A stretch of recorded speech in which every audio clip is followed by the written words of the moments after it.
Ma'am Ana Joy, kamusta po, no? Balita ko kanina parang hindi na raw umuwi ang tatay ng inyong anak. Ay, opo, matagal na po kasi yon. Kailan pa po?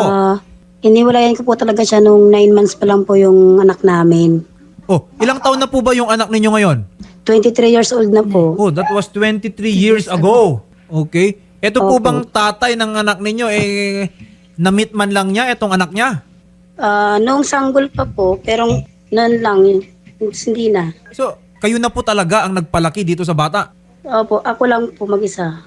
Okay, pero itong tatay po, ina-acknowledge naman niya na siya po talaga yung tatay ni Alexander. Ay, opo, naman po siya sa birth certificate niya, naka-acknowledge naman. Nag-acknowledge naman siya. Pero the entire time, Ma'am Ana Joy, hindi tumulong sa pagpapalaki. Itong si, Bali, hindi po kasi hindi na po niya kami hinahanap eh. Okay. So, balita ko po ma'am, gusto niya po ninyong ipanawagan tong tatay kasi na mahirap na po, no? Yung kailangan po ninyo ng tulong para dito sa inyo pong anak. Opo. Tama po ba? Opo. Oo. Sige po ma'am, ito po, no? Ibinibigay po namin sa inyo yung pagkakataon. Manawagan po kayo dito sa tatay ng anak. Nananawagan na po ako kay Jesus Flores Santillan kung makikita mo man na ang panawagang ito. Sana matulungan mo ako sa pag-aalaga ng anak ko, lalo na kapag may trabaho ako at wala ako sa bahay. Binubuli kasi siya dito. One time, nung umuwi ako, puro tain na yung bahay. Binato siya ng isang plastic. Tsaka kung ano pang binabato sa kanya dito. Lagi siyang nagsusumbong na tinamaan siya ng bato, binato ng ate. Sana makarating to sa kanya, aming panawagan. Para matulungan po. Mabalagaan din po niya pag may pasok ako. Kunin niya pag may pasok ako.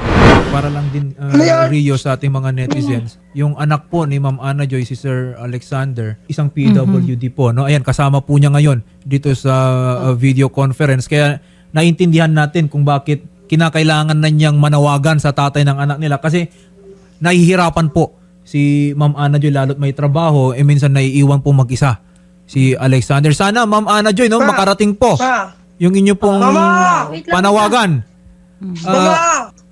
Babalitaan po namin kayo, Ma'am Ana Joy, kung mag-reach out man lang sa atin. Yes po. Etong tatay. Well, at the end of the day, Rio, obligasyon din ng tatay yan eh. Yung pinapanawagan dito is para lang sundin ang inyong legal obligations. So hindi lang po limited sa suporta ang role ng isang magulang sa kanila pong anak. Dito parang hindi nga nangyari, 23 years. Opo, pinabayaan talaga. Kasama na po dyan yung pag-aalaga, pag-aaruga. Hindi lang hanggang legal age, Rio, nakalagay sa ating family laws. No? Sustenance, dwelling, and all types of support po, lalo na dito no, sa mga pangangailangan ng inyo pong anak na Sir Alexander. Sana naman po, after 23 years, magpakatatay. Yes po. Attorney, flash lang po muna natin yung literato. Ito na lang po yung natitirang literato ni Ma'am Ana Joy kay Jesus Flores Santillan. So kung nakikilala nyo po mga kapatid, yung literato, yung tao na nandito sa monitor ninyo ngayon, pagbigay alam lang po sa aming tanggapan o kaya naman po diretso po kay Ma'am Ana Joy Fernandez. Ayan. At syempre Rio, no, after this call, i-coordinate din natin kay Ma'am Ana Joy kung ano pang tulong din na pwede ring maibigay ni Congresswoman Yes, Attorney. Jocelyn Tulfo. Kasi ang hirap po ng kalagayan ni Alexander at ni Ma'am Ana Joy ngayon habang hinahanap natin yung tatay. Nasa linya pala natin ang secretary po ng Barangay Bagong Kalsada sa May Calamba, Laguna, si Ma'am Angelita Fondan. Magandang hapon po, Ma'am. Po, magandang hapon din po. Ayan, magandang hapon po muli, Ma'am Secretary. Ito po, no, kasi nakausap na rin naman namin si Ma'am Ana Joy Fernandez. Sana po, no, kung mag-reach out sa amin yung tatay, kahit papano, mapagtagpo natin sila dyan sa inyong tanggapan if they can come up with an agreement kung paano yung roles nila ngayon dito kay Alexander. Nakikita naman po natin yung pangangailangan ni Alexander. Opo, opo. Okay.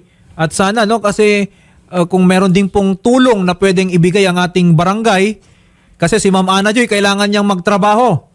Kailangan din niya ng tulong. Kanino niya iiwan yung bata. Meron din kanina, Rio, aligasyon na parang, binabato? Opo. Binubuli.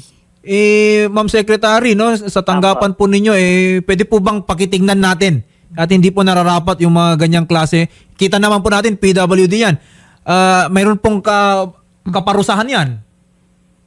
Pag napatunayan naman po at pwede naman po ditong Yes. gawan po ng action ng barangay. Ano po? Yes, opo. No, at syempre yung protection na rin na pwede po nating maibigay sa kanila. Opo, makakaasa po kayo. Okay, muli po ang Secretary ng Barangay Bagong Kalsada sa May Calamba, Laguna, si Ma'am Angelita Fondan. Maraming salamat po sa inyo. Maraming salamat din po. So Ma'am Ana Joy, wag niyo pong ibaba yung tawag, kakausapin po namin kayo sa kabilang Opo. studio. Ayan, maraming salamat po.